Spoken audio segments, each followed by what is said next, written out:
Hello students, हम मनु श्रीवास्तव स्वागत करते हैं आपका सिलेक्शन नाम पर। और जैसा कि आपको पता है कि इस समय हम लोग अपनी रिवीजन सीरीज कर रहे हैं। जी हाँ, रिवीजन सीरीज कर रहे हैं जिसमें हम लास्ट 13 ईयर के पिछले 13 सालों के जो क्वेश्चन आपको संविधान से पूछे गए हैं, राज व्यवस्था से पूछे गए हैं, उन्हें आपके साथ शेयर कर रहे हैं, आपके साथ उन्हें सॉर्ट आउट कर रहे हैं। और आने वाले एग्जाम में नए क्वेश्चन उन क्वेश्चन से कैसे बनेंगे, ये सारी की सारी बातें हम आपको बता रहे हैं।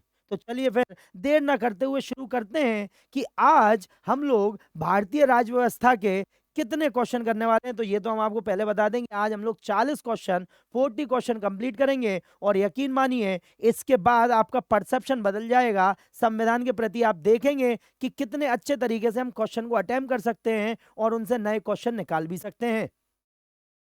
तो सबसे पहला क्वेश्चन है, भारतीय संविधान के संशोधन वर्ष 2020 में अनुसूचित जाति और अनुसूचित जनजाति के आरक्षण को बढ़ा दिया गया। तो यहाँ पर हम ध्यान रखेंगे, ये काफी विवादित भी था, काफी विवाद हुआ था इससे। तो यहाँ पर हम ध्यान रखेंगे कि भाई संविधान का संशोधन 104 जो था, 104 जो था, उसके तहत जो अनुसूचित जाति और जनजाति का संसद में आरक्षण था, सीटों का आरक्षण था, उसे 10 वर्ष के लिए और बढ़ा दिया गया, अर्थात 2030 तक के लिए कर दिया, जो 2020 में खत्म होने वाला था। 95 संशोधन के द्वारा ये 10 साल मतलब 2020 तक के लिए बढ़ा दिया गया था, लेकिन इसे 2020 तक खत्म होना था। लेकिन 104 व संविधान संशोधन लाकर सरकार ने इसे 10 वर्ष के लिए और बढ़ा दिया कि अब ये 2030 तक लागू रहेगा। ठीक, तो इसे आप ध्यान रखें। चलिए देखें क्या क्या हुआ। तो भारतीय संविधान का 104वां संशोधन अधिनियम 2019, अधिनियम 2019 क्यों बोला है? क्योंकि इसे 2019 में लाया गया था, लेकिन लागू 2020 से होना था। अनुसूचित जाति और अनुसूचित जनजाति के सदस्यों के लिए लोकसभा और राज्य विधानसभाओं में सीटों के आरक्षण को समाप्त करने की समय सीमा 10 साल के लिए बढ़ाने का प्रावधान करता है। ठीक है, तो इसे आप ध्यान रखें।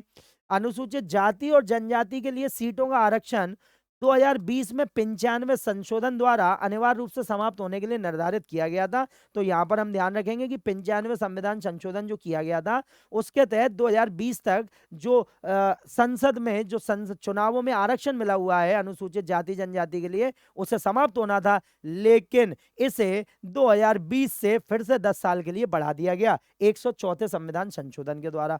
और क्या खास बात हुई? तो यहां पर हम ध्यान रखें कि 104 जो संविधान संशोधन है, उसके द्वारा हमारे यहाँ जो एंग्लो इंडियन है, अर्थात आंग्ल भारतीय जो लोग हैं, उन्हें संसद में 2 सीटों का आरक्षण दिया गया था। जी हाँ, यहाँ पर हम ध्यान रखेंगे तो हमारे संविधान का अनुच्छेद 331 और अनुच्छेद 333, ठीक है, तो जो आर्टिकल्स हैं, अनुच्छेद हैं, वो 331 और 333 में ये बोला गया हमारे यहाँ कि किसी भी समय जब राष्ट्रपति को ये महसूस होता है कि लोकसभा में एंग्लो इंडियन की संख्या नहीं है, एंग्लो इंडियन का प्रतिनिधित्व नहीं है, तो वो 2 एंग्लो इंडियन को पूरे देश भर में से चुनकर संसद में मतलब लोकसभा में नियुक्त कर सकते हैं। जी हाँ, एंग्लो इंडियन होते कौन है? तो यहाँ पर हम ध्यान रखें कि आजादी के समय, आजादी से पहले जब अंग्रेज हमारे देश में राज कर रहे थे, उस समय कई भारतीय महिलाओं ने अंग्रेजों से शादी की और कई जो भारतीय पुरुष थे उनने अंग्रेजी महिलाओं से शादी की।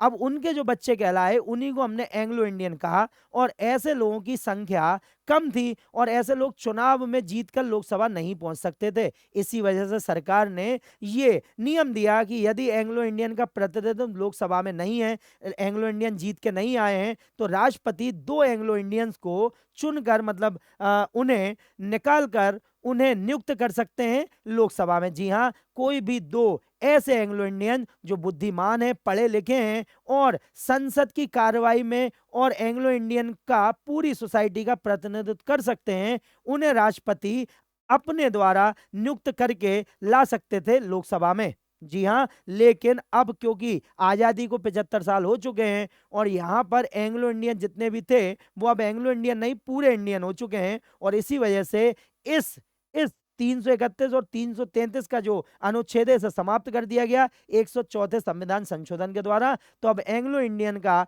जो आरक्षण है वो भारत की संसद में नहीं है। ध्यान रखिएगा, 104 संविधान संशोधन, अनुच्छेद 331 और 333, एंग्लो इंडियन आंग्ल भारतीयों का लोकसभा में आरक्षण। ठीक, चलिए, इसलिए हमने आपसे बोला था कि क्लास और आपका परसेप्शन, क्लास के बाद आपका परसेप्शन बदल जाएगा कि आपको कितनी इंपॉर्टेंट बातें यहाँ पर पता चलने वाली हैं। उसके बाद है भारतीय संविधान में मूल कर्तव्यों की सिफारिश पर शामिल किया गया है। तो भैया मूल कर्तव्य, जी हाँ, जो हमारे फंडामेंटल ड्यूटीज हैं एक नागरिक होने के नाते, भारत के नागरिक होने के नाते जो हमारे कर्तव्य हैं कि हमें अपने देश में किस भावना के साथ हमें अपने देश में रहना है, अपने देश को आगे बढ़ाना है, उसका नाम रोशन करना है, उसके लिए मूल कर्तव्य जो है वो शामिल किए गए थे। तो यहाँ पर हम ध्यान रखेंगे कि ये स्वर्ण सिंह कमेटी जो थी, स्वर्ण सिंह समिति थी, उसी के सिफारिश पर हमारे यहाँ मूल कर्तव्यों को शामिल किया गया था। क्या किया गया था? मूल कर्तव्यों को शामिल किया गया था।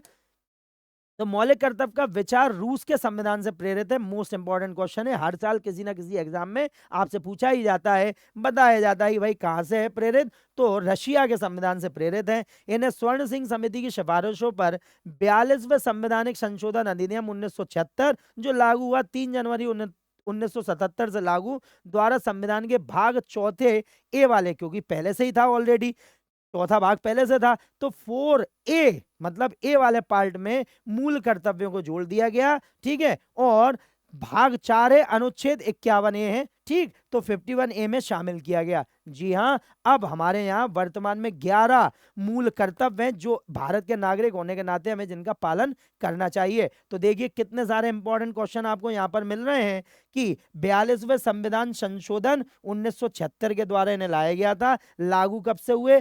3 जनवरी 1977 से। किस भाग में है? तो भाग 4A में है। किस अनुच्छेद में? तो 51A में है। ये सारे के सारे क्वेश्चन ही तो हैं। जी हाँ, ये सारे के सारे क्वेश्चन हैं जो आपसे पूछे जाते हैं। एक क्वेश्चन अकेला नहीं होता, अगर आप उसे डाइसेक्ट करें, उसे एनालाइज करें, तो एक क्वेश्चन बहुत सारे क्वेश्चन आपको देकर जाता है। इसलिए तो हमें PYQs लगाने चाहिए, इसलिए तो हमें पेपरों को एनालाइज करना चाहिए। तो आप ध्यान रखें कि इस तरीके से अगर आप पढ़ेंगे, हमारे साथ पढ़ेंगे, सिलेक्शन धाम पर पढ़ेंगे, तो देखिए आपके नंबर कैसे रॉकेट की तरह ऊपर चले जाएंगे। तो यहां पर हम ध्यान रखेंगे कि स्वर्ण सिंह समिति की सिफारिश पर इसे लागू किया गया था, रशिया से जो लिए गए थे। अब यहाँ पर हम ध्यान रखें कि हम आपके लिए लेकर आए हैं कि भाई वो कौन से 11 मौलिक कर्तव्य हैं जो हमें हमेशा अपने दिल में रखना चाहिए, क्योंकि हम हिंदुस्तानी, हम भारतीय हैं और हमें ध्यान रखना चाहिए कि हम लोग ही अपने देश को आगे बढ़ा सकते हैं। तो वो कौन कौन से हैं? तो यहाँ पर हम ध्यान रखें कि ये कौन कौन से होंगे। तो सबसे पहला है मौलिक कर्तव्य। मौलिक कर्तव्य में जो सबसे पहला है वो है संविधान, राष्ट्रीय ध्वज और राष्ट्रगान का सम्मान। जी हाँ, किसका? राष्ट्रगान का सम्मान। तो बिल्कुल आपने देखा होगा, कई बार हम रील देखते हैं कि राष्ट्रगान बज रहा है और कोई खड़ा ही नहीं हुआ, अपना मोबाइल चला रहा है। नहीं, ये बहुत गलत बात है। अगर हम ही अपने घर की इज्जत नहीं करेंगे तो बाहर वाला कैसे हमें सम्मान देगा? तो पहला जो है वो है संविधान, राष्ट्रीय ध्वज और राष्ट्रगान का सम्मान। उसके बाद है स्वतंत्रता संग्राम के आदर्शों का पालन करना। जी हाँ, स्वतंत्रता संग्राम में जो आदर्श रखे गए उनका पालन करना। उसके बाद है भारत की संप्रभुता। संप्रभुता मतलब हमारी जो अखंडता है ना, सॉवरेनिटी है, कि हम किसी के गुलाम नहीं है। जी हाँ, सॉवरेनिटी मतलब हम अपने निर्णय लेने में पूरी तरह सक्षम है। किसी और देश का हमारे ऊपर कोई अधिकार नहीं है, कोई हक नहीं है कि हमारे निर्णय को लेकर कोई हम पे दबाव बना सके। तो संप्रभुता, एकता और अखंडता को अक्षुण्ण बनाए रखना, बिल्कुल इंटीग्रिटी रखना। ठीक है, उसके बाद है देश की रक्षा और राष्ट्र सेवा। तो बिल्कुल जरूरी नहीं है कि आप भाई सीमा पर जाके ही देश की सेवा करें। अगर आप ईमानदार नागरिक हैं, आप अपना टैक्स टाइम पे भरते हैं, आप देश में गंदगी नहीं फैलाते, आप देश के प्रति गद्दारी नहीं करते, आप अपने देश के प्रति पूरी तरह ईमानदार हैं, अपने कानून में भरोसा करते हैं, संविधान की रिस्पेक्ट करते हैं, तो ये भी तो देश सेवा ही है मेरे भाई। तो इसलिए आप ध्यान रखेंगे कि देश की रक्षा और राष्ट्र सेवा, सद्भाव और भाईचारे को बढ़ावा। जी हाँ, कभी भी ऐसी बातें ना करें जिससे उन्माद पैदा हो, जिससे पागलपन आए, जिससे नफरत फैले। तो इसे आप ध्यान रखें। उसके बाद फिर है सम्मिलित संस्कृति की समूह विरासत को सहेजना। तो भाई जो हमारे यहाँ सब मिलजुल के रह रहे हैं उसकी विरासत को आगे लेकर जाना।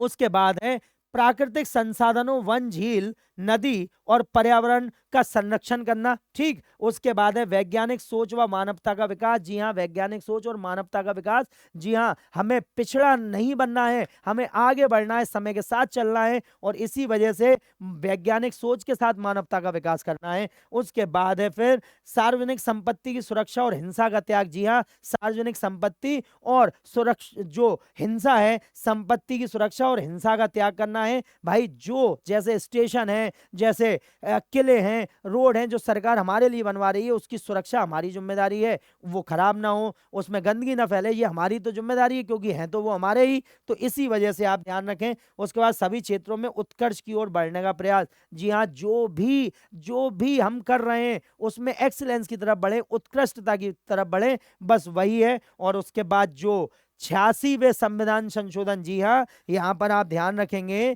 कि जो हमारा 11वां मूल कर्तव्य है, ये 86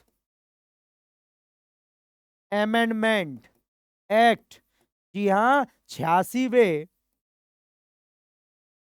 संविधान संशोधन के द्वारा जोड़ा गया था। जी हाँ, हमारे यहाँ हम ध्यान रखेंगे कि हमारे यहाँ मूल जो कर्तव्य जोड़े गए थे वो 10 थे। कितने थे? 10 कर्तव्य थे, लेकिन 11वां जो कर्तव्य था वो 86वें संविधान संशोधन 2002 के द्वारा जोड़ा गया और इसमें 6 से 14 वर्ष के बच्चों के लिए अनिवार्य शिक्षा का एक प्रावधान दिया गया कि भाई अभिभावकों को 6 से 14 वर्ष के बच्चों को पढ़ने के लिए प्रेरित करना चाहिए, उन्हें पूरा मौका देना चाहिए। तो आप ध्यान रखेंगे कि ये हैं हमारे मौलिक कर्तव्य। देखिए, एक क्वेश्चन में से कितने क्वेश्चन बन गए और यहाँ पर हम ध्यान रखेंगे, आपसे जब पूछ लेते हैं कि बताइए इनमें से कौन सा मौलिक कर्तव्य है या कौन सा नहीं है, इसे आप ध्यान रखें अच्छे से। ओके, चलिए।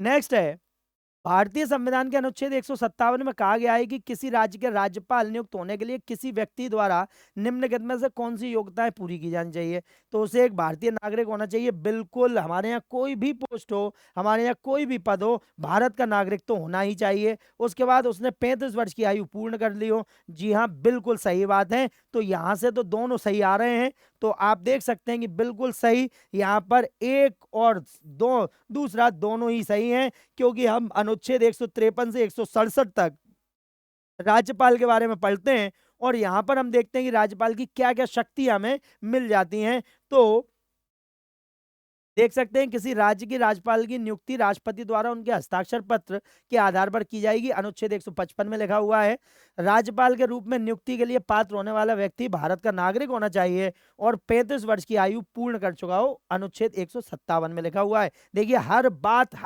हर पार्ट हम आपके लिए डिस्क्राइब करते हैं। बस आपको ध्यान रखना है कि आपको क्रिस्प नोट्स बनाने और रिवीजन करना है। जब हम क्वेश्चन देते हैं तो पढ़िए, क्वेश्चन को खुद सॉर्ट आउट कीजिए और वीडियो को पूरा देखिए और प्लीज लाइक कीजिए, शेयर कीजिए और चैनल को सब्सक्राइब करवाइए। बस वही सबसे इंपॉर्टेंट है। ठीक, तो यहाँ पर राज्यपाल विधानमंडल या संसद का सदस्य नहीं होगा, लाभ के पद पर नहीं होगा, वह परिलब्धियों और भत्तों का हकदार होगा। अनुच्छेद 158 में लिखा गया है। ठीक, चलिए आगे बढ़ते हैं।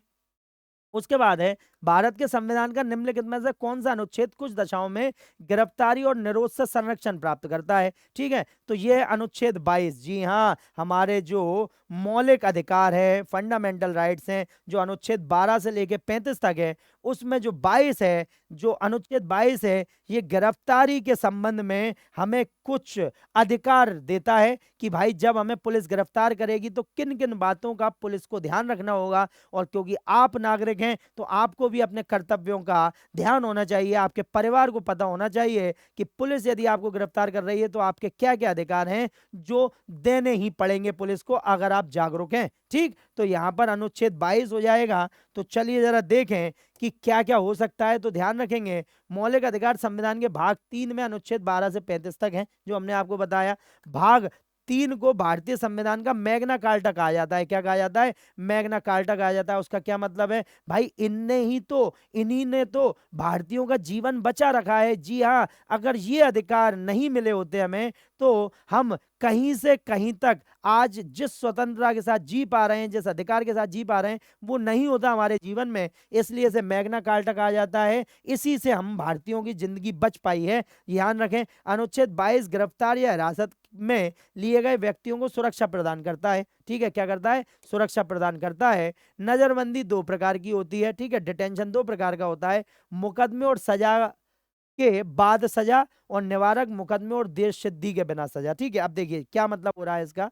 तो यहां पर हम ध्यान रखेंगे कि यदि कोई आपको गिरफ्तार करता है, पुलिस गिरफ्तार करती है, तो सबसे पहले तो उसे कारण बताना पड़ेगा। पहला अधिकार है, बिना कारण बताए आपको गिरफ्तार नहीं किया जा सकता। दूसरी बात, अगर आपको गिरफ्तार किया जा रहा है तो मनचाहा वकील करने की, काउंसिल करने की आपको आजादी देनी पड़ेगी। और तीसरी बात जो सबसे इंपॉर्टेंट है कि 24 घंटे से ज्यादा पुलिस आपको गिरफ्तार नहीं कर सकती। अगर 24 घंटे से ज्यादा उसे गिरफ्तार करना है तो उसे आपको मजिस्ट्रेट कोर्ट में पेश करना होगा। मजिस्ट्रेट तय करेंगे कि आपको आपको इंटेरोगेशन के लिए भेजना है, या फिर जेल भेजना है, या आपको जमानत देके छोड़ देना है, या फिर आपके ऊपर कोई केस ही नहीं बन रहा है तो आपको बरी कर देना है। ये मजिस्ट्रेट के हाथ में होगा। तो ये 3 बातों का हमेशा ध्यान रखें कि भाई कारण बताना गिरफ्तारी के समय, मनचाहा वकील करने की स्वतंत्रता, और 24 घंटे के भीतर भीतर गिरफ्तार व्यक्ति को मजिस्ट्रेट के सामने प्रस्तुत करना। और बात रही नजरबंदी की, जो इसमें लिखा हुआ है, तो उसमें हम ध्यान रखेंगे कि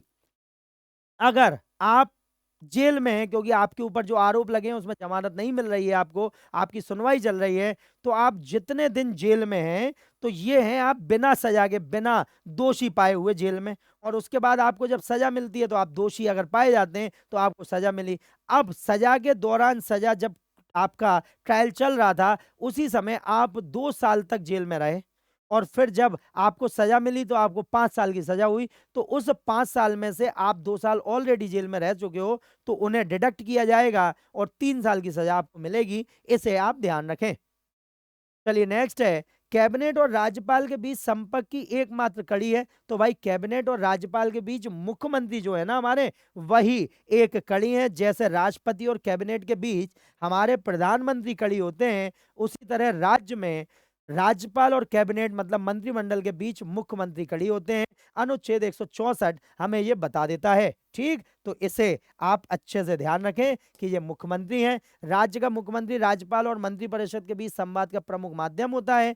भारत के संविधान के अनुच्छेद 167 के तहत मुख्यमंत्री को राज्यों के प्रशासन संबंधित मंत्रिपरिषद के सभी निर्णयों के बारे में राज्यपाल को सूचित करना होता है। ठीक है, तो यहाँ पर आप ध्यान रखें। चलिए आगे बढ़ते हैं। भारतीय संविधान के 101 संविधान संशोधन अधिनियम ने निम्न प्रणाली की शुरुआत की। तो 101 संविधान संशोधन बहुत इजी है भाई। 101 संविधान संशोधन हमारे यहाँ एक देश एक कर से संबंधित था, अर्थात जीएसटी से संबंधित था। तो यहाँ पे आप देख सकते हैं, वन नेशन वन टैक्स, एक देश एक आय, एक व्यक्ति एक कर, और एक व्यक्ति एक दर। तो यहाँ पर हमारा जो आंसर होने वाला है वो वन नेशन वन टैक्स है। क्या है? वन नेशन वन टैक्स है। तो चलिए फिर देखें जरा क्या आ रहा है। तो देखिए आंसर ए आ गया है। 101वें संविधान संशोधन अधिनियम 2016 ने एक राष्ट्र एक कर प्रणाली की स्थापना की। इसके माध्यम से वस्तु एवं सेवा कर, गुड्स एंड सर्विस टैक्स अर्थात जीएसटी पास हो गया, जो 29 मार्च 2017 को संसद में पारित हुआ और 1 जुलाई 2017 को लागू कर दिया गया रात में 12 बजे। ठीक है, और वस्तु एवं सेवा कर एक अप्रत्यक्ष कर है जो कनाडाई मॉडल पर आधारित है। अप्रत्यक्ष इनडायरेक्ट टैक्स क्या होते हैं? तो यहां पर हम ध्यान रखेंगे कि भाई इनडायरेक्ट टैक्स, अप्रत्यक्ष कर वो कर होते हैं जो हमें इनकम टैक्स जैसे हमें जाकर नहीं भरने होते हैं, हमारे अकाउंट से नहीं काटने होते हैं। हम यहाँ से भी अपनी सर्विस लेते हैं, वहां पर हमें इन पैसों को देना होता है, और जो सर्विस देने वाला होता है वो इसे जमा कराने की जिम्मेदारी उसे होती है। जैसे अगर आप अपनी कार की सर्विस करने जा रहे हैं, या आप कोई बाइक खरीद रहे हैं, या आप कहीं पर भी कोई भी काम कर रहे हैं जिसमें जीएसटी लग रहा है, तो जीएसटी आपके बिल में इंक्लूड होगा। आप उस बिल के जो भी पैसे बने हुए हैं वो उस व्यक्ति को दे देंगे जिससे आपने सेवाएं ली हैं या कुछ खरीदा है, और उस व्यक्ति की जिम्मेदारी होगी जिसने आपसे पैसे लिए हैं, वो उस टैक्स को, वो उस पैसे को भरे। ठीक है, इसे बोलते हैं इनडायरेक्ट। और डायरेक्ट टैक्स, प्रत्यक्ष कर वो होता है जो हमें ही भरना होता है, हमारे ऊपर ही अप्लाई होता है। जैसे इनकम टैक्स, अगर आप इनकम टैक्स भरते हैं तो भाई आपके अकाउंट से डायरेक्ट पैसे जाएंगे, आप इनकम टैक्स भरेंगे, और नहीं भरेंगे तो आपको परेशानियों का सामना करना पड़ेगा। ठीक, चलिए उसके बाद फिर नेक्स्ट है, निम्नलिखित में से कौन सा कथन भारत के संसद के संयुक्त सत्र के बारे में सही नहीं है? ठीक है, अब तक दोनों सदनों की संयुक्त बैठक 3 मौकों पर हो चुकी है। राष्ट्रपति संयुक्त सत्र के लिए दोनों सदनों की बैठक बुला सकते हैं, ठीक है।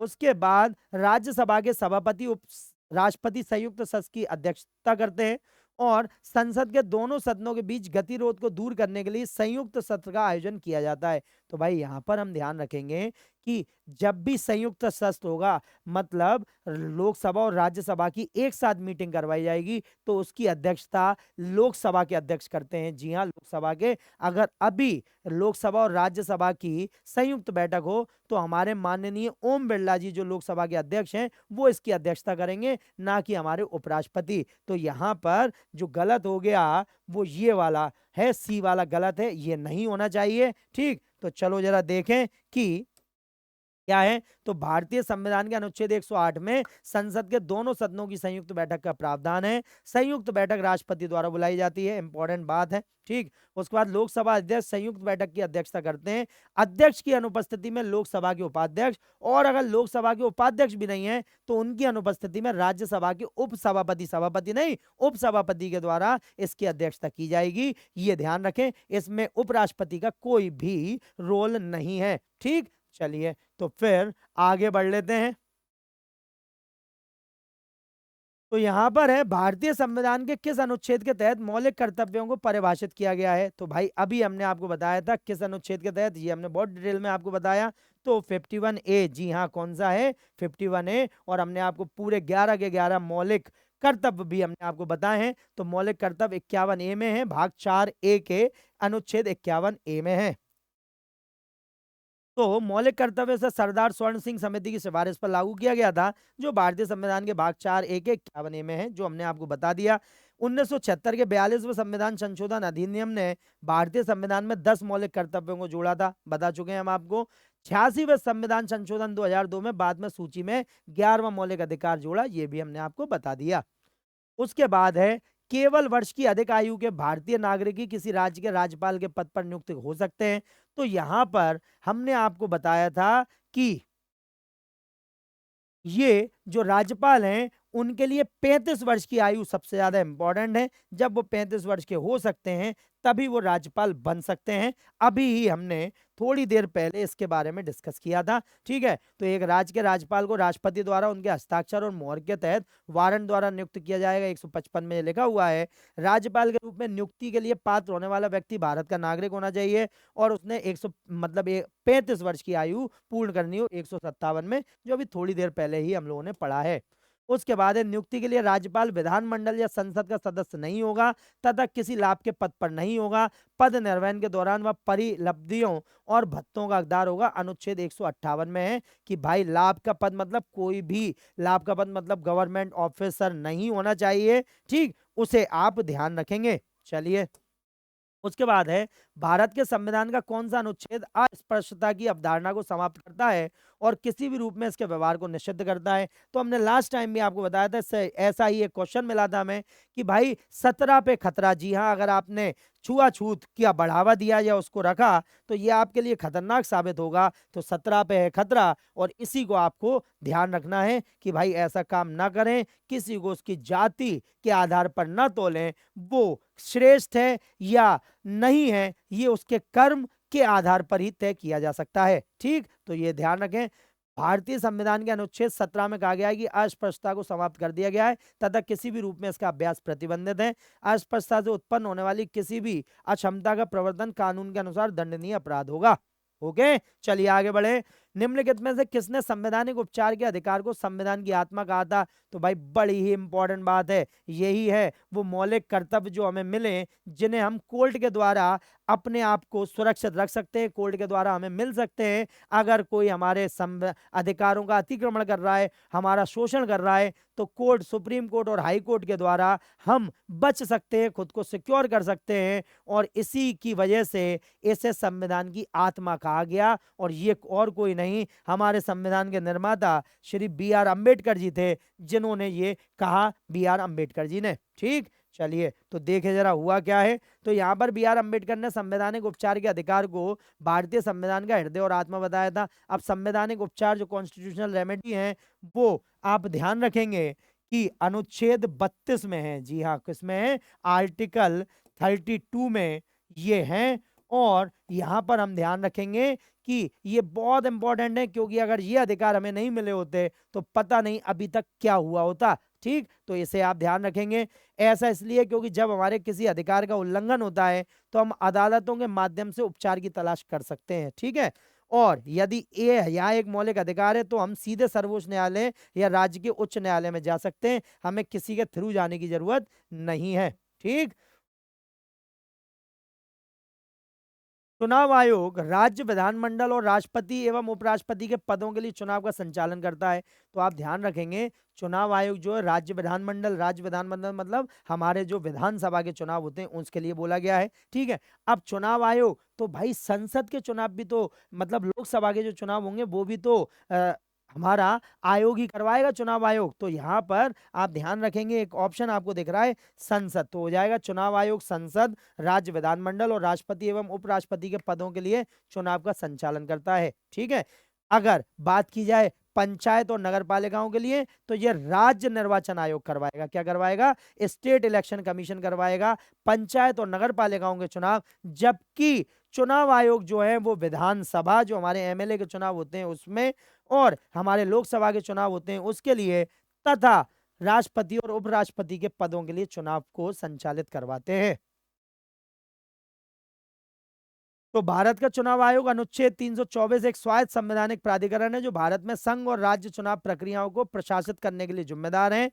संसद, लोकसभा, राज्यसभा भारत में राज्य विधानसभाओं और देश में राष्ट्रपति और उपराष्ट्रपति के चुनावों का संचालन करते हैं। ठीक है, चलिए आपसे एक क्वेश्चन पूछते हैं कि इस समय बताइए भारत के मुख्य चुनाव आयुक्त कौन है? जी हाँ, भारत के कौन है मुख्य चुनाव आयुक्त? हमें कमेंट सेक्शन में बताइए। देखें कि आपने अपना करंट अफेयर कितना मजबूत कर रखा है। तो भारत के मुख्य चुनाव आयुक्त कौन है हमें कमेंट सेक्शन में बताइए। ठीक, चलिए उसके बाद है कौन सा अनुच्छेद राष्ट्रपति को किसी राज्य के राज्यपाल को एक निकटवर्ती संघ राज्य क्षेत्र के प्रशासक के रूप में नियुक्त करने के लिए अधिकृत करता है?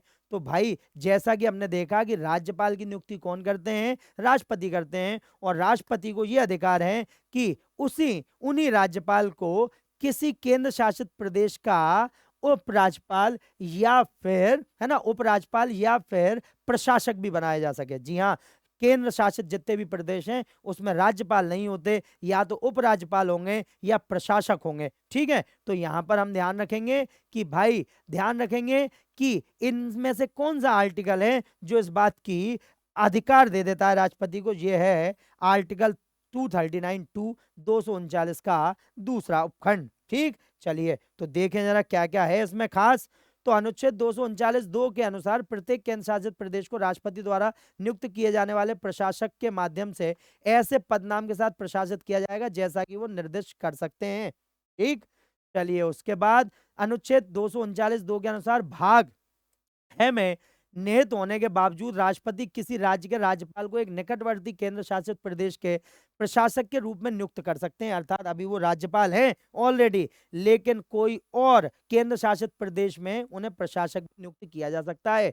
ठीक है, और जहां एक राज्यपाल नियुक्त किया जाता है अपने मंत्रिपरिषद से स्वतंत्र व प्रशासक के रूप में अपना कार्य करेगा और इस राज्य के किसी भी कैबिनेट को उससे कोई लेना देना नहीं होगा। वो वहां प्रशासक के रूप में काम करेगा और अपने राज्य में वो राज्यपाल के रूप में काम करेगा, कैबिनेट की बातें सुनेगा, कानून बनवाएगा और देखेगा कि राज्य में सब ठीक तो है, संवैधानिक स्थिति बनी हुई है। ठीक, नेक्स्ट है भारतीय संविधान का कौन सा अनुच्छेद उपाधियों के अंत से संबंधित है? तो भाई ध्यान रखेंगे अनुच्छेद जो 18 है उसके द्वारा उपाधियों का अंत कर दिया गया है। उपाधियां मतलब जैसे आपने देखा होगा कि अंग्रेज राय बहादुर की उपाधि दे देते थे, सर की उपाधि दे देते थे। ठीक है, तो ऐसी उपाधियां अब भारत में नहीं दी जा सकती, केवल शिक्षा और डिफेंस जो हमारा रक्षा विभाग है वहीं पे ये उपाधियां दी जा सकती हैं, जैसे कर्नल, ब्रिगेडियर।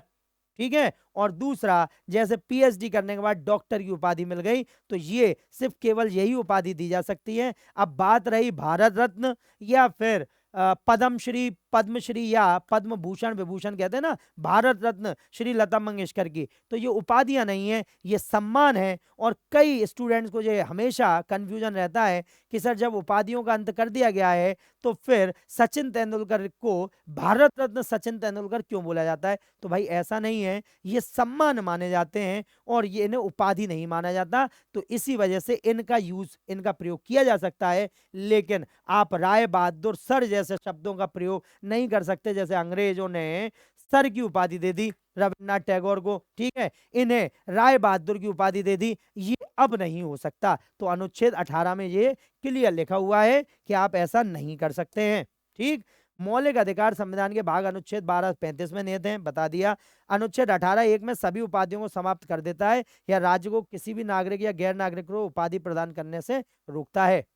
ठीक है, अनुच्छेद 19 जो दिया था वो अभिव्यक्ति की स्वतंत्रता थी कि भाई हम अपनी बात कह सकें। ठीक है, उसके बाद अनुच्छेद 16 लोक नियोजन के संदर्भ में अवसर की समानता थी, अर्थात जब हमें जॉब मिलेगी या हमें कोई भी मौका मिलेगा तो सबको बराबरी से दिया जाएगा। इसमें अपवाद आरक्षण है, जी हाँ, रिजर्वेशन इसका अपवाद है। ठीक, उसके बाद अनुच्छेद 17 तो अभी बताया था 17 पे खतरा, अर्थात अनटचेबिलिटी रिमूव कर दी गई है। ठीक, उसके बाद है भारतीय संविधान में कितनी अनुसूचियां हैं? तो भाई भारतीय संविधान में 12 अनुसूचियां हैं। जी हाँ, जब हमारा संविधान बना था तब कुल 8 अनुसूचियां थी। तो मूल संविधान में कितनी अनुसूचियां थी? 8 अनुसूचियां थी। फिर बाद में समय समय पर संविधान संशोधन करके 12 मतलब 4 और अनुसूचियां जोड़ दी गई। तो इस समय वर्तमान में हमारे संविधान में कितनी अनुसूचियां हैं?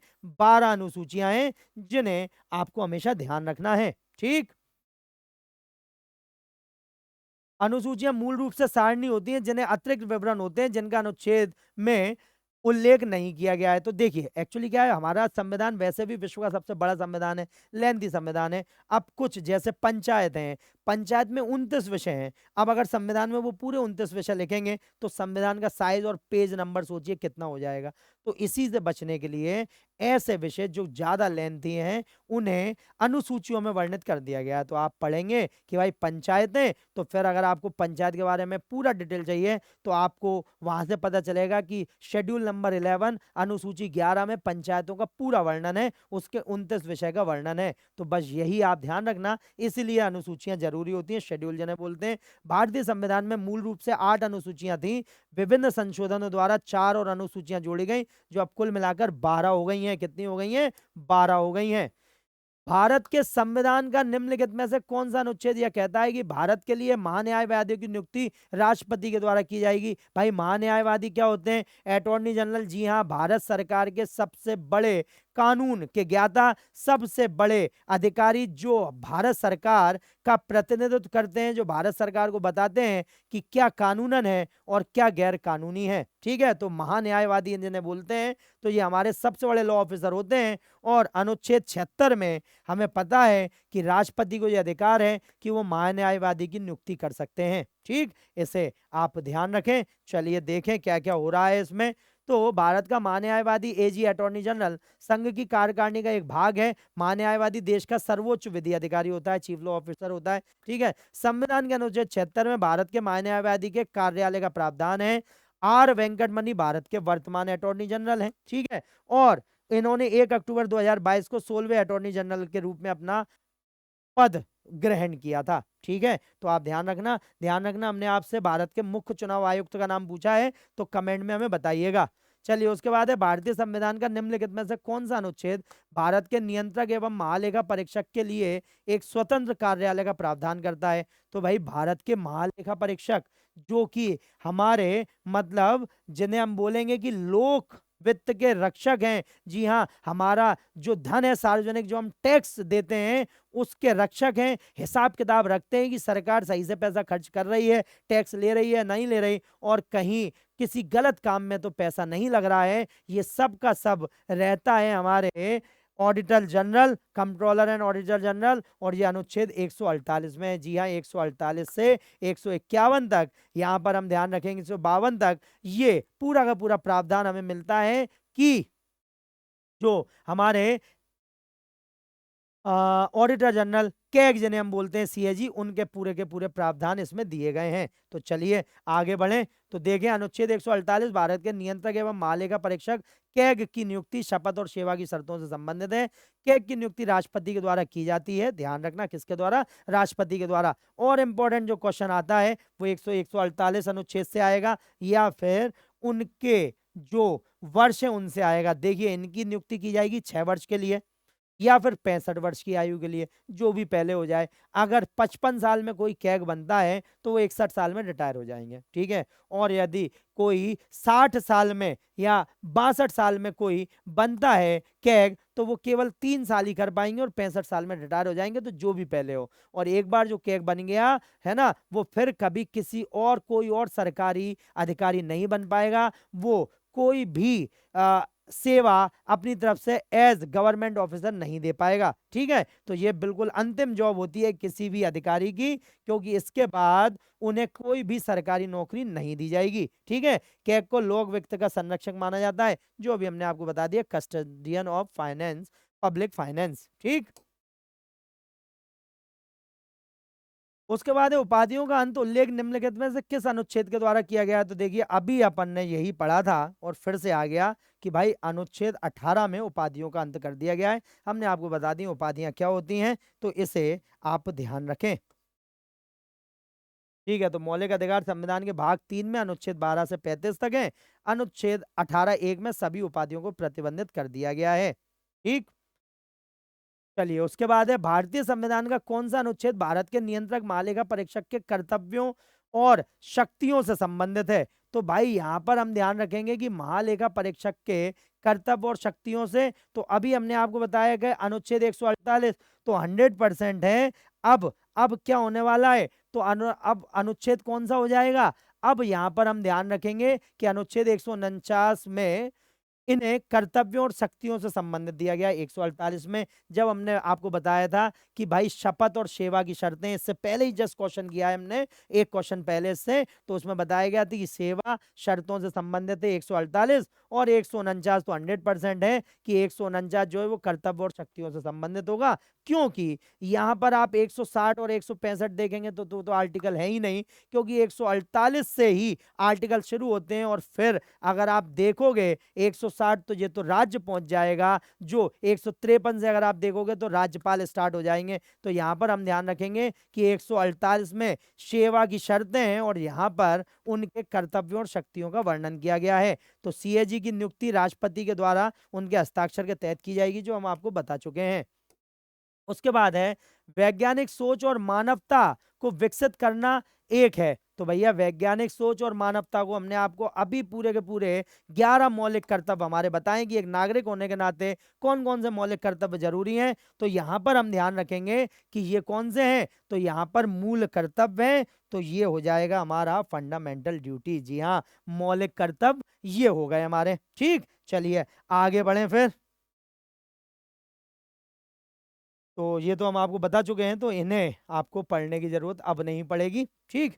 चलिए उसके बाद है राज्य विधायिका के निम्न सदन को कहा जाता है। तो भाई जैसे हमारे यहाँ लोकसभा निम्न सदन होता है संसद का, इसी तरह विधानसभा जो है जहां जिसके चुनाव होते हैं और हम एमएलए चुनकर भेजते हैं, मेंबर ऑफ लेजिस्लेटिव असेंबली, जो हमारे प्रतिनिधित्व करते हैं हमारी राज्य की विधानसभा में। जी हाँ, विधानसभा हमारा निम्न घर होता है, निम्न सदन जिसे कहा जाता है, ठीक है। और जो विधान परिषद है ये उच्च सदन होता है, ठीक है। तो यहां पर हम ध्यान रखेंगे ये हमारा अपर हाउस होता है स्टेट का, जिसे हम बोलते हैं उच्च सदन,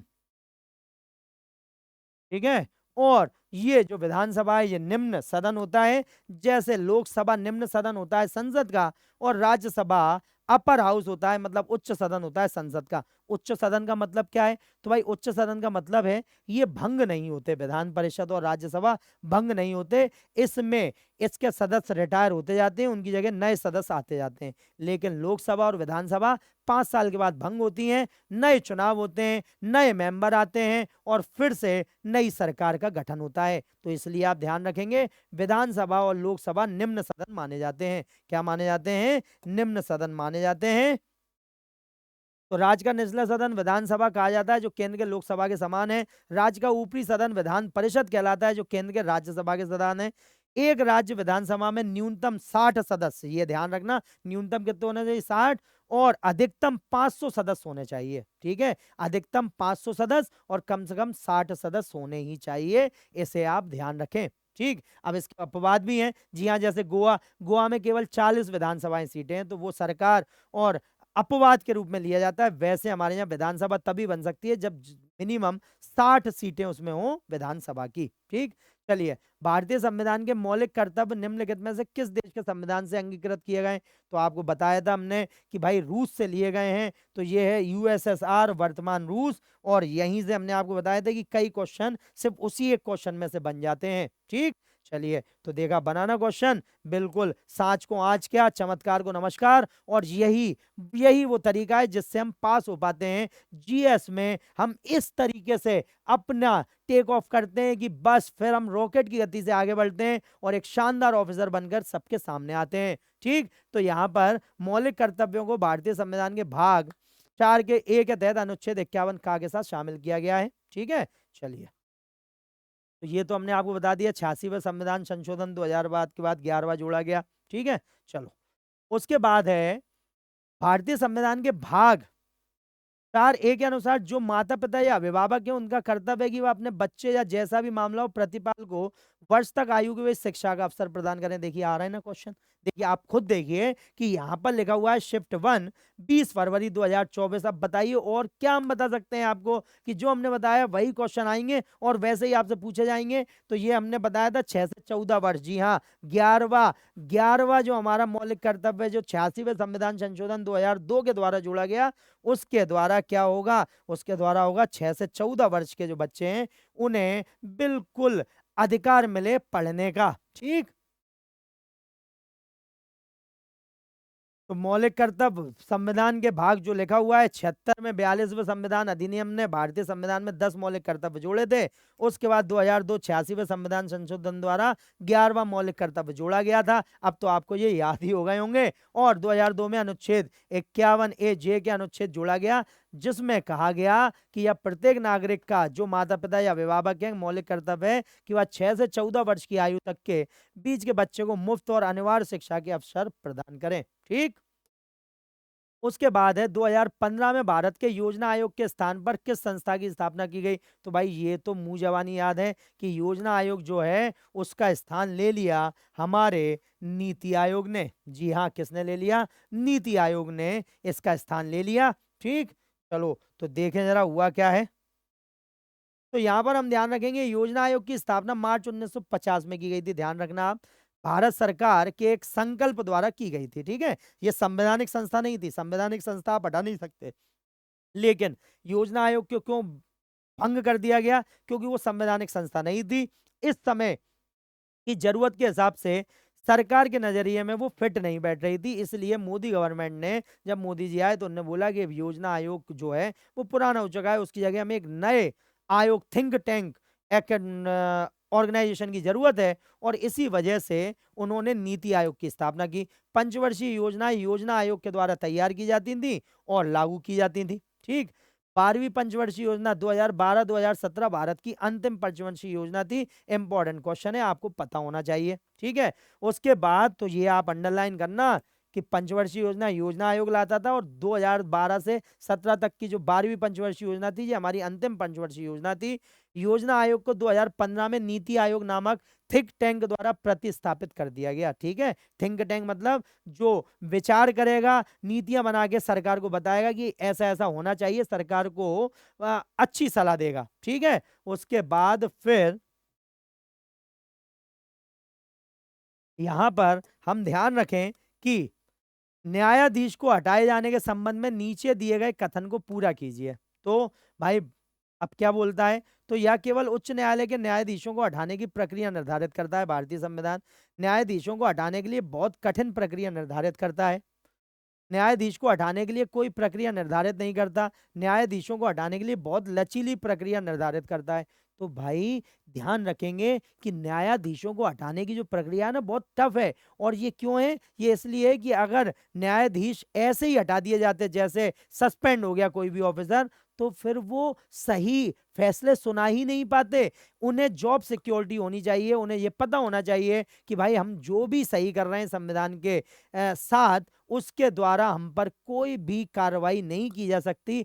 ऐसे हमें झूठे आरोपों में या किसी भी उसमें नहीं फंसाया जा सकता। तो इसी वजह से इसका जो ऑप्शन हो जाएगा वो बी वाला हो जाएगा। कौन सा हो जाएगा? बी वाला इसका ऑप्शन बिल्कुल सही है। और इसी वजह से जो हमारे न्यायाधीश हैं वो संवैधानिक कार्य कर सकते हैं। तो संविधान न्यायाधीशों को हटाने के लिए बहुत कठिन प्रक्रिया निर्धारित करता है। संविधान निर्माताओं का मानना है कि हटाने की कठिन प्रक्रिया न्यायपालिका के सदस्यों को कार्यालय की सुरक्षा प्रदान करेगी। ठीक। संविधान में प्रावधान है कि किसी न्यायाधीश को संसद के दोनों सदनों द्वारा पारित प्रस्ताव से आधार पर केवल राष्ट्रपति के आदेश से ही हटाया जा सकता है। चलिए, उसके बाद है किसी देश या देश के एक सुपरिभाषित भौगोलिक क्षेत्र के सभी व्यक्तियों से संबंधित जनसांख्यिकीय, आर्थिक और सामाजिक आंकड़ों को एक विशिष्ट समय पर एकत्र करने, संकलित करने और प्रसारित करने की संपूर्ण प्रक्रिया क्या कहलाती है मेरे दोस्त? जी हाँ, बताइए कि क्या कहलाती है ये? तो बिल्कुल सही बात है, जनगणना कहलाती है, पॉपुलेशन सेंसस कहलाती है, जिसमें हमारे घर आते हैं अधिकारी, हमसे पूछते हैं, हमारा विवरण लेते हैं और फिर वो सरकारी डेटा में उसे अपलोड करते हैं। ठीक। तो जनगणना किसी देश या किसी देश के एक सुपरिभाषित हिस्से के सभी व्यक्तियों से संबंधित जनसांख्यिकीय, आर्थिक और सामाजिक डेटा को एक विशिष्ट समय पर एकत्र करने, संकलित करने और विश्लेषण करने और प्रसारित करने की कुल प्रक्रिया है। ठीक है। या किसी समुदाय की तात्कालिक फोटोग्राफिक तस्वीर प्रदान करता है जो समय कि किसी विशेष क्षण पर मान्य होती है। जनगणना का इतिहास 1800 से शुरू हुआ, जब इंग्लैंड ने अपनी जनगणना शुरू की थी। ध्यान रखिएगा, जनगणना इंग्लैंड ने शुरू की है और इसकी निरंतरता बनाने के लिए जेम्स प्रिंसेप द्वारा इलाहाबाद में 1824 और बनारस में 1827-28 में जनगणना कराई गई थी। और भारत की पहली जनगणना आपको पता है कि भाई 1871 में हुई थी और 1881 से रेगुलर हमारे यहाँ जनगणना प्रति 10 वर्ष बाद होती ही रहती है, 1881 से। ठीक। चलिए, उसके बाद है सुप्रीम कोर्ट के किस पूर्व न्यायाधीश को आंध्र प्रदेश के राज्यपाल के रूप में नियुक्त किया गया है? तो भैया ये ध्यान रखेंगे, एस अब्दुल नजीर जी। जी हाँ, एस अब्दुल नजीर जी जो हैं वो हमारे आंध्र प्रदेश के राज्यपाल हैं और ये बहुत बहुत ही ज्यादा लोकप्रिय न्यायाधीश भी रहे हैं। जी हाँ, राम मंदिर के फैसले की जो बेंच थी उसमें एस अब्दुल नजीर जी थे और 3 तलाक का जो मामला था उस बेंच में भी एस अब्दुल नजीर जी थे। जी हाँ, इन्होंने कई ऐतिहासिक फैसलों को दिया है और ये कर्नाटक हाई कोर्ट के पहले हाई कोर्ट के न्यायाधीश भी रहे हैं। जी हाँ, तो यहाँ पर हम ध्यान रखेंगे एस अब्दुल नजीर जी, सैयद अब्दुल नजीर जी उनका नाम है। तो एस अब्दुल नजीर आंध्र प्रदेश के 24वें राज्यपाल हैं। उन्हें 12 फरवरी 2023 को आंध्र प्रदेश का राज्यपाल नियुक्त किया गया।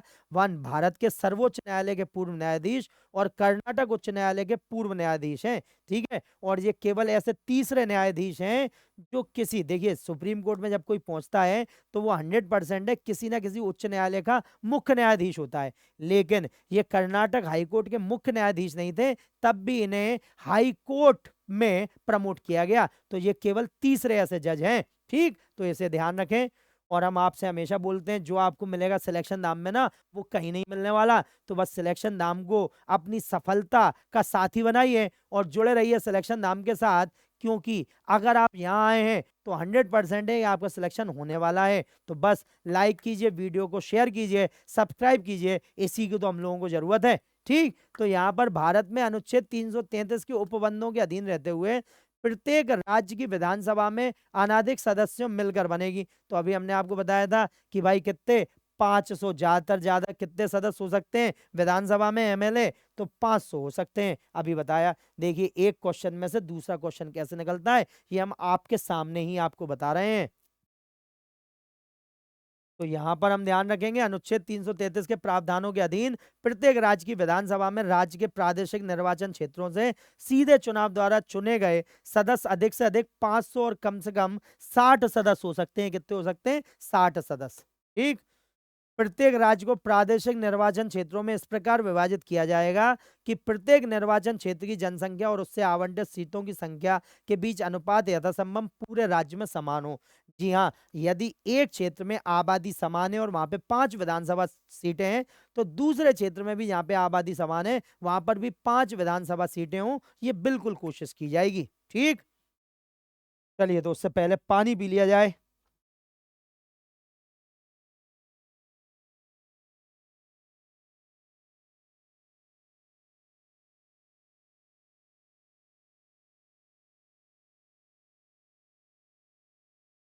ओके, तो सरकार को सलाह देने के लिए नीति आयोग नामक एक स्थापना की गई है। तो भाई हमने आपको बताया था, ठीक है, पॉलिटी नीति विचारक समूह है ये। कैसे आप नीतियां बनाओगे उसके लिए थिंक टैंक बोला था हमने आपसे। तो देखिए बनाना यहाँ से पॉलिटी थिंक आ गया, क्या आ गया, पॉलिटी थिंक। एक क्वेश्चन में से दूसरा क्वेश्चन, तीसरा क्वेश्चन, तो बस इसीलिए तो एनालाइज करवा रहे हैं हम, आपकी अप्रोच चेंज करवा रहे हैं। सिलेक्शन धाम और मनु सर की ये पूरी कोशिश है कि आपकी अप्रोच चेंज हो। अगर अप्रोच बदलेंगे तो लाइफ भी बदल जाएगी। ठीक, तो पॉलिसी थिंक कौन सा है, पॉलिसी थिंक है। तो नीति आयोग को भारत सरकार का एक नीति थिंक टैंक है। इसकी स्थापना 1 जनवरी 2015 को सहकारी संघवाद के साथ सतत विकास लक्ष्यों को प्राप्त करने के उद्देश्य से की गई थी। भारत का प्रधानमंत्री नीति आयोग का अध्यक्ष होता है जी, या पदेन अध्यक्ष होते हैं, एक्स ऑफिसियो चेयरमैन होते हैं। पदेन अध्यक्ष या एक्स ऑफिसियो चेयरमैन किसे बोलते हैं, तो यहां पर हम ध्यान रखेंगे जो भी हमें जो भी उपलब्धि हमें अपने पद के साथ मिलती है, जी हाँ, जैसे जो भी भारत के प्रधानमंत्री होंगे वही नीति आयोग के अध्यक्ष भी होंगे। तो प्रधानमंत्री पद के साथ नीति आयोग का अध्यक्ष पद जुड़ा हुआ है। ऐसे ही पद को पदेन बोलते हैं। क्या बोलते हैं, पदेन बोलते हैं, जिन्हें अपन एक्स ऑफिसियो बोलते हैं। नीति आयोग एक संविधानोत्तर संस्था है। अब एक्स्ट्रा कॉन्स्टिट्यूशनल बॉडी, तो भाई संविधानोत्तर का अर्थ है कि संविधान जब बन गया था उसके बाद इसकी स्थापना हुई है और संविधान में इसका कोई भी जिक्र नहीं है, इसलिए इसे एक्स्ट्रा कॉन्स्टिट्यूशनल बॉडी कहा गया है। ठीक, नीति आयोग ने योजना आयोग का स्थान लिया है। उसके बाद है संविधान सभा ने भारत के संविधान को अपनाया। तो भाई ये तो क्या बताएं इसके बारे में, हम लोग पहले भी कई डिस्कस कर चुके हैं। तो 26 नवंबर 1949 को संविधान सभा ने संविधान को अपना लिया था। ठीक, तो भारत का संविधान 26 नवंबर 1949 को संविधान सभा के द्वारा हस्ताक्षर किया गया था और यह 26 जनवरी 1950 को लागू हुआ था। ठीक,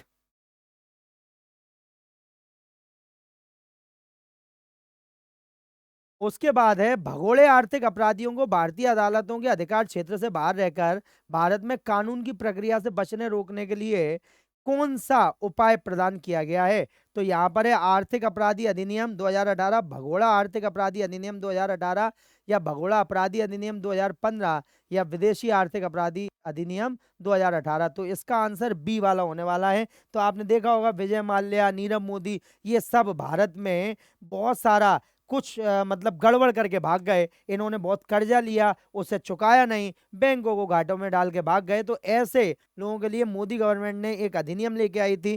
ठीक है, तो यहां पर हम ध्यान रखेंगे कि, ठीक है, तो बी वाला इसका आंसर हो जाएगा। भगोड़ा आर्थिक अपराधी अधिनियम 2018 उन आर्थिक अपराधियों की संपत्तियों को जब्त करने का प्रयास करता है जो आपराधिक मुकदमे का सामना करने के लिए बचने के लिए देश छोड़ चुके हैं या अभियोजन का सामना करने के लिए देश लौटने से मना कर रहे हैं। ठीक है, इस समय इनकी संपत्तियां सरकार जब्त कर सकती है। ठीक, तो यह एक्ट किसी भी सिविल कोर्ट या ट्रिब्यूनल को घोषित भगोड़े आर्थिक अपराधी को किसी सिविल दावे को दाखिल करने या उसका बचाव करने से प्रतिबंधित करने की अनुमति देता है। निम्नलिखित में से कौन सा एक मौलिक कर्तव्य है। तो भैया पुरुषों की गरिमा के लिए अपमानजनक प्रथाओं का त्याग करना, ये तो नहीं है। किसी भी प्रशासनिक अधिकारी की गरिमा के लिए अपमानजनक प्रथाओं का त्याग करना।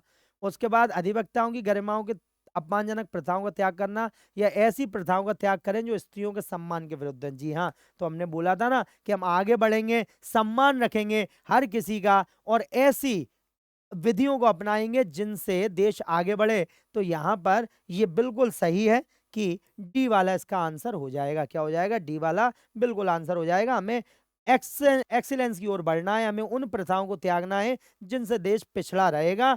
तो इसलिए आप ध्यान रखें।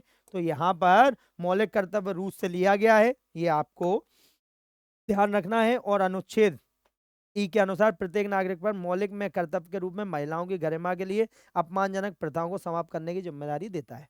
ठीक है, उसके बाद है पहली निर्वाचित संसद निम्नलिखित में से किस वर्ष में अस्तित्व में आई? तो भाई पहली निर्वाचित संसद, देखिए संविधान बना और संविधान सभा को ही संसद का रूप दे दिया गया, लेकिन चुनाव कब हुए? चुनाव हुए 1952 में। तो 100% है कि भाई चुनाव हुए होंगे तो सरकार भी बनी होगी, और पहली चुनी हुई सरकार बनी 1952 में, जो यहाँ पर आपको ध्यान रखना है, तभी संसद आई। तो भारत के नए संविधान तहत पहले आम चुनाव वर्ष 1951-52 के दौरान हुए थे। भारत में पहली बार निर्वाचित संसद अप्रैल 1952 में अस्तित्व में आई थी। ठीक, उसके बाद है भारतीय संविधान के अंतर्गत उच्चतम न्यायालय निम्नलिखित में से कौन सा मूल अधिकारों के प्रवर्तन के लिए जारी कर सकता है? तो भैया रिट जारी कर सकता है। जी हाँ, रिट, अधिसूचना, हुक्मनामा। तो रिट तो आपको पता ही है, अनुच्छेद 32 के अनुसार जो हमने बोला था संविधान की आत्मा, ये वही है जिनके द्वारा हम सुप्रीम कोर्ट या हाई कोर्ट तक जा सकते हैं, डायरेक्टली जा सकते हैं, इवन हम पत्र लिख के भी उनकी मदद मांग सकते हैं, और उस से हमें बचाने के लिए हाई कोर्ट जो आदेश जारी करेगा उसे हम रिट बोलेंगे। तो भाई रिट इसका सही आंसर हो जाएगा। क्या हो जाएगा? रिट इसका सही आंसर हो जाएगा। अनुच्छेद 32 के अंतर्गत हमें ये अधिकार मिलता है, और ये अधिकार दिया जाता है सुप्रीम कोर्ट और हाई कोर्ट के द्वारा। ठीक है, अब देखिए भारतीय संविधान के भाग अनुच्छेद 12 से 35 में मौलिक अधिकार शामिल हैं। अनुच्छेद 32 के अंतर्गत भारत के प्रत्येक नागरिक को अपने मौलिक अधिकारों से वंचित होने पर सर्वोच्च न्यायालय से संवैधानिक उपचार प्राप्त करने का अधिकार दिया गया है। ठीक है, इसके द्वारा 5 रिट दी जाती हैं। कौन सी हैं बताए देते हैं। रिट क्षेत्राधिकार क्रमशः अनुच्छेद 32 और अनुच्छेद 226 के माध्यम से सर्वोच्च न्यायालय, देखिए इस पे आप ध्यान रखना, 32 के माध्यम से सर्वोच्च मतलब सुप्रीम कोर्ट दे देगा हमें, और 226 के द्वारा उच्च न्यायालय दे सकता है। क्या दे सकता है? उच्च न्यायालय। तो हम हाई कोर्ट भी जा सकते हैं और हम सुप्रीम कोर्ट भी जा सकते हैं। ठीक है, इसमें 5 रेट होती हैं। पहली होती है हीबस कॉर्पस, जिसे हम हिंदी में बंदी प्रत्यक्षीकरण कहते हैं। इसके अंतर्गत ये है कि किसी ने अगर आपको गैर कानूनी रूप से बंदी बना रखा है, तो आप उसे या आपके घर वाले या मित्र हाई कोर्ट या सुप्रीम कोर्ट की शरण ले सकते हैं, जिसके द्वारा हाई कोर्ट या सुप्रीम कोर्ट एक रिट जारी करेगा, जैसे हीबस कॉर्पस बोला जाएगा, उस व्यक्ति के खिलाफ, और उस व्यक्ति को कोर्ट की तारीख के समय आपको जो भी बंदी है उस व्यक्ति को लेकर आना पड़ेगा, और अगर वो ऐसा नहीं करता है तो कानून का दोषी तो होगा, साथ में उसे सख्त सजा भी मिलेगी, और दूसरी बात यह है कि आप आजाद करवाए जाएंगे। ठीक है, उसके बाद है मैंडेमस परमादेश। तो भाई यहाँ पर जब भी कोई व्यक्ति, जब भी कोई अधिकारी अपना कर्तव्य नहीं कर रहा है, तो कोर्ट उसे, आप कोर्ट के पास जा सकते हैं, आप आदेश दिलवा सकते हैं कि वो अपना कर्तव्य करे, परमादेश। उसके बाद सर्टियोरी उत्प्रेक्षण बोलते हैं, जब निचली अदालत किसी ऐसे केस की सुनवाई कर रही है जिसमें जिसमें उनका अधिकार नहीं है, तो उनसे केस वापस लेना जो है वो कोर्ट, हायर कोर्ट अपने पास मांग सकता है कि ये आपका अधिकार क्षेत्र नहीं है, कृपया ये केस हमें दे दीजिए। तो ये उत्प्रेक्षण है। प्रोहिबिशन, निचली अदालत का कोई भी आदेश जो उसने अपने अधिकार क्षेत्र से बाहर दे दिया है उस पर रोक लगा सकती है ऊपरी अदालत। और क्यू वारंटो, अधिकार परीक्षा, जब भी कोई व्यक्ति अपने किसी ऐसे पद पर दाखिल हो जाता है जिसके वो योग्य नहीं है, जी हाँ, जिसको वो योग्य नहीं है, तो अदालत उससे ये पूछ सकती है कि आप किस अधिकार से इस पद पे आसीन हैं, आप किस अधिकार से यहाँ पर बैठे हुए हैं, तो उसे बोलेंगे अधिकार परीक्षा। तो देखा, ये 5 रेट हैं, और ये पांचों रेट हमें भारत का नागरिक होने के नाते सुरक्षा प्रदान करती हैं, हमें अपना हक दिलवाती हैं। ठीक है, इसे आप ध्यान रखें। और आपको अगर संविधान पढ़ना है, बेहतरीन तरीके से पढ़ना है, तो हमें कमेंट कीजिएगा, उसके लिए हम कुछ ना कुछ करेंगे जिससे हम आपको इतने शॉर्ट फॉर्म में, इतने मजेदार तरीके से संविधान पढ़ा दें कि बस आप संविधान केवल एक बार पढ़ने के बाद वो आपको पूरी की तरह, पूरा का पूरा आपके दिल और दिमाग में उतर जाए। ठीक, तो इसे आप ध्यान रखें। उसके बाद है राज्य में संवैधानिक आपातकाल लगाने की अनुशंसा करने की शक्ति किसके पास है? तो भाई संवैधानिक आपातकाल लगाने की जो अनुशंसा है वो राज्य के राज्यपाल की होती है। जी हाँ, राज्य का राज्यपाल, जैसा कि हमने पढ़ा था, राष्ट्रपति के द्वारा नियुक्त किए जाते हैं। और जब राज्यपाल को यह एहसास हो जाता है कि राज्य में संवैधानिक स्थिति सही नहीं है, किसी भी पार्टी का बहुमत नहीं है, या मुख्यमंत्री सही काम नहीं कर रहे हैं, बहुत ज्यादा वाद विवाद है, तो ऐसे समय में राज्यपाल क्या काम कर सकते हैं? राज्यपाल काम कर सकते हैं, वो राष्ट्रपति को एक लेटर लिख सकते हैं और उनसे बोल सकते हैं कि इस समय संवैधानिक स्थिति बिगड़ी हुई है, कृपया आप क्या करें? आप राष्ट्रपति शासन लगा दें। ठीक, तो इसे आप ध्यान रखेंगे। उसके बाद है, तो ये दी आ रहा है, राज्यपाल की नियुक्ति राष्ट्रपति द्वारा की जाती है, वह केंद्र सरकार द्वारा नामित होता है। संविधान के अनुच्छेद 356 के अंतर्गत राज्य में आपातकाल या राष्ट्रपति शासन का प्रावधान किया गया है। यदि राष्ट्रपति किसी राज्य के राज्यपाल से रिपोर्ट प्राप्त होने पर या अन्यथा संतुष्ट हो जाता है कि ऐसी स्थिति उत्पन्न हो गई है जिसमें राज्य की सरकार नियम के अनुसार नहीं चल सकती, तब वो राष्ट्रपति शासन की घोषणा कर सकते हैं। ठीक, चलिए आगे बढ़ते हैं। फिर है, भारत में सरकार का एक संसदीय स्वरूप है जो संविधान से आहरित एक विशेषता है। तो भाई संसदीय स्वरूप है मतलब Lok Sabha, Rajya Sabha, house of Lord, house of Commons हमने बताया था आपको। तो भाई ये ब्रिटेन है, कौन सा है? ब्रिटेन है। ब्रिटेन से ही हमने अपनी संसदीय प्रणाली ली है। बिल्कुल, संसदीय प्रणाली किससे ली है? ब्रिटेन से ली है। ठीक, तो हम ये आपको लास्ट वीडियो में बता चुके हैं, और यदि आप यही वीडियो पहला देख रहे हैं तो पहले 2 वीडियो जरूर जाके देखिए, क्योंकि उनमें बहुत इंपॉर्टेंट क्वेश्चन आप मिस कर रहे हैं। ठीक, तो भारत में सरकार की संसदीय प्रणाली ब्रिटिश संसदीय प्रणाली पर आधारित है। ब्रिटिश प्रणाली संसद की संप्रभुता के सिद्धांत पर आधारित है, जबकि संसद भारत में सर्वोच्च नहीं है, और एक लिखित संविधान, संघीय प्रणाली, न्यायिक समीक्षा और मौलिक अधिकारों के कारण सीमित और प्रतिबंधित शक्तियां सर्वोच्च है। उसके बाद है, भारत में कानून बनाने के क्षेत्र में कोई विधेयक तब तक अधिनियम नहीं बन जाता जब तक कि उसे सहमति प्राप्त नहीं होती। तो भैया ध्यान रखेंगे कि जब तक हमारे राष्ट्रपति का साइन ना हो, उनकी सहमति ना मिले, तब तक कोई भी विधेयक, बिल, कानून नहीं बन सकता। ये हमने कई बार पढ़ा है, तो इसे आप ध्यान रखें। तो यहाँ पर संसद भारत का सर्वोच्च कानून बनाने वाला प्राधिकरण है। एक विधेयक कानून तब बन जाता है जब यह संसद के दोनों सदनों द्वारा पारित हो जाता है और इसे राष्ट्रपति की सहमति प्राप्त हो जाती है। ठीक, राष्ट्रपति बिल पर सहमति दे सकते हैं या अपनी सहमति बरकरार रख सकते हैं, या वह मनी बिल के अलावा किसी भी बिल को बहाल कर सकते हैं, जैसे राष्ट्रपति ने स्वयं सदनों के लिए निर्धारित किया था। ठीक, उसके बाद है, एक अधिनियम जो बच्चों को यौन हमले, यौन उत्पीड़न और अश्लील साहित्य के अपराधों से बचाने के लिए विशेष न्यायालयों की स्थापना के लिए योजना करता है। पॉस्को जिसे हम बोलते हैं के रूप में संदर्भित किया जाता है। तो protection of children from sexual offences act 2012। उसके बाद है protection of children from sexual offences. ठीक है, उसके बाद फिर prevention of children from sexual offences, और उसके बाद protection of children from sexual ordeal act. ठीक है, तो यहां पर अपन ध्यान रखेंगे कि भाई protection of children from sexual offence act जो पॉस्को है, ये बिल्कुल सही है। यहां पर आप इसे ध्यान रख सकते हैं। तो ए वाला इसका आंसर, सॉरी हमने आपको आंसर लगा के बताना था। तो यहां पर हम ध्यान रखेंगे कि जो प्रोटेक्शन ऑफ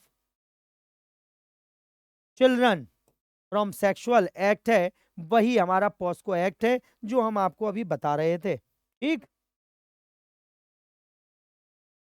तो यौन अपराधों से बच्चों का संरक्षण पॉस्को अधिनियम 2012 14 नवंबर 2012 को प्रभावी हुआ, जैसे 1992 में बाल अधिकारों पर संयुक्त राष्ट्र सम्मेलन में भारत के अनुसमर्थन के परिणाम स्वरूप अधिनियमित किया गया था। ठीक, ध्यान रखेंगे।